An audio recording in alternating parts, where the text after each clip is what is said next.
আজকে আমাদের আলোচ্য বিষয় হচ্ছে এবি টেস্টিং সিক্রেট নিয়ে, যেটা আপনার ফেসবুক অ্যাডের কনভার্সনকে বুস্ট করতে পারে। চলুন শুরু করা যাক। দেখেন, একটি ভালো ডিজাইন বা অ্যাড কপি আপনার ধারণা হচ্ছে যে ভালো থাকতে পারে, বা ডেটা বলতেছে, যদি বলে না এটা ভালো না, তাহলে সেটা কাজ করছে কিনা বোঝা যায় না। আপনার ধারণা আপনি ধারণা করতেছেন যে এটা ভালো ভালো লাগতেছে, কিন্তু ডেটা বলতেছে যে ভালো না, মানে সেটা ভালো না। এখন সেটা বুঝবেন কিভাবে? ডেটা না বললে সেটা কাজ করছে কিনা বোঝা যায় না। আমাদের ডেটা আমাদেরকে যে ইনফোটা দিবে সেটা হচ্ছে ইম্পর্টেন্ট। এই জন্যই দরকার হচ্ছে এ বি টেস্টিং। আজকে জানবো কিভাবে ফেসবুক অ্যাডের ও ল্যান্ডিং পেজ এই সঠিকভাবে এ বি টেস্ট করে কনভার্সনটা বাড়ানো যায়।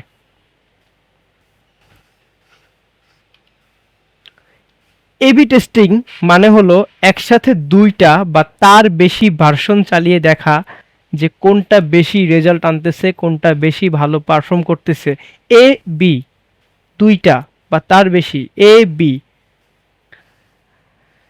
যেমন হচ্ছে সিটিএ বাটন যদি আমি টেস্ট করি, এ বি টেস্ট করি, সেক্ষেত্রে আমি কি করতে পারি? আমার একটা অ্যাড সেটে দেওয়া আছে বাই নাও, আর একটাতে দেওয়া আছে গেট ইয়োর্স নাও।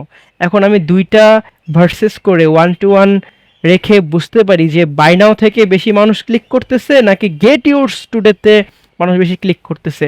বা ইমেজের এ বি টেস্ট করতে পারি যে প্রোডাক্ট শট বা লাইফস্টাইল ফটো, এখন কোনটাতে মানুষ বেশি এনগেজিং হচ্ছে সেটা আমি বুঝতে পারি এ বি টেস্ট থেকে।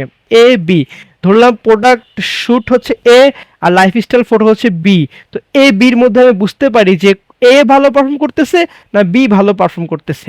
হেডলাইন যদি টেস্ট করি, ওর হেডলাইনের মধ্যে আমরা বলতে পারি ইমোশনাল হেডলাইনটা না ভালো কাজ করতেছে নাকি লজিক্যাল টোনটা ভালো কাজ করতেছে।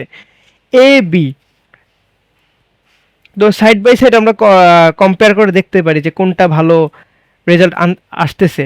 এই টেস্ট করার মাধ্যমে আপনি বুঝতে পারেন যে কোন এলিমেন্ট আপনার অডিয়েন্সের উপর বেশি প্রভাব ফেলতেছে। Where to use A B testing. A B testing শুধু ল্যান্ডিং পেজে না, এটা আপনার ফেসবুক অ্যাডের প্রতিটা ক্যাম্পেইনে আপনি ব্যবহার করতে পারেন, প্রতিটা ধাপে ব্যবহার করতে পারেন। যেমন আপনার অ্যাড কপি, আপনার অ্যাড ক্রিয়েটিভ, আপনার অডিয়েন্স, আপনার প্লেসমেন্ট, আপনার অবজেক্টিভ, এই প্রতিটা ধাপে আপনি এ বি টেস্টিংটা করতে পারেন। এইগুলোতে ছোট ছোট পরিবর্তন এনে ছোট ছোট পরিবর্তন আনলে বড় রেজাল্ট পাওয়া যায়। How to set it up, কীভাবে সেট আপ করবো? এ বি টেস্টিং করার জন্য ফেসবুকের অ্যাড ম্যানেজারে built in A B test option আছে। এটা দিয়ে আপনি সহজেই দুইটা ভার্সনের দেখতে পারেন, ফলাফল কম্পেয়ার করতে পারেন। কিন্তু আপনাকে এখানে খেয়াল রাখতে হবে, একই সাথে একটা জিনিসই টেস্ট করবেন।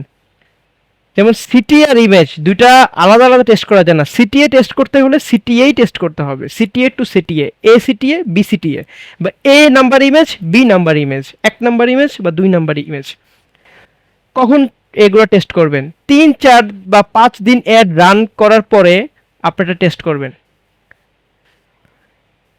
এনাফ বাজেট রাখবেন যাতে আমার ডেটাটা ঠিকভাবে আসে, কারণ ডেটা না আসলে তো আমি টেস্ট করতে পারবো না। সাপোজ আমার দুইটা অ্যাড চলতেছে, এখন দুইটা অ্যাডের মধ্যে যদি আমার রেজাল্টই না আসে, ডেটা না আসে, তাহলে আমি বুঝবো কিভাবে, কম্পেয়ারটা করবো কিসে?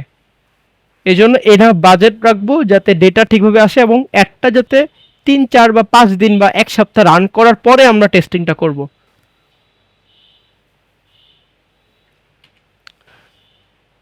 এবার আসি একটা রিয়েল রেজাল্ট এক্সাম্পল নিয়ে। আমারই এক ক্লায়েন্টের অ্যাড কপিতে এ এবং বিতে শুধু সিটিএটা আমি আলাদা ছিল আর কি।